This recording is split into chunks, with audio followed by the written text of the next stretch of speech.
Il y a à l'intérieur du peuple de Dieu la nécessité, au regard de la foi, de signifier la présence et l'action du Christ par l'action de son Esprit Saint.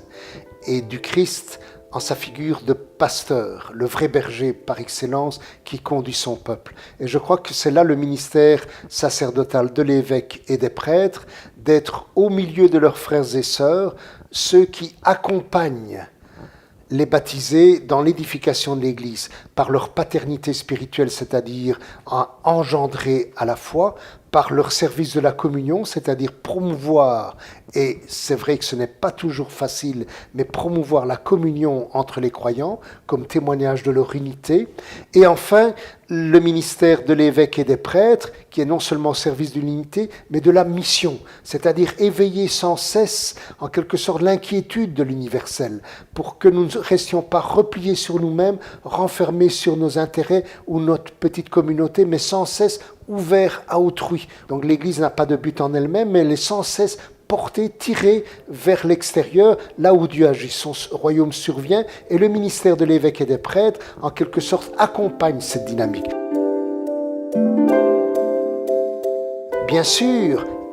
ce ministère est indispensable pour signifier et rappeler la présence du ressuscité pasteur de son peuple. Mais, à la différence du passé, on est plus conscient, grâce à la diversité des services, des ministères, des tâches et des charges des uns et des autres, que l'évêque, ça on le savait bien, mais on avait un peu obscurci le fait que le prêtre, et en particulier en rapport avec la paroisse, le curé, il ne fait pas tout. Il veille à ce que tout se fasse. En quelque sorte, c'est lui qui, à la faveur, je dirais, de l'action de l'Esprit Saint dans sa communauté, par exemple sa paroisse, est attentif à la diversité des charismes pour que chacun trouve sa place, prenne la parole, soit en quelque sorte un témoin de Jésus, devienne un peu plus et un peu mieux son disciple dans la vie de tous les jours. Je crois qu'il faut sans cesse, à partir des ressources de la tradition, nous rappeler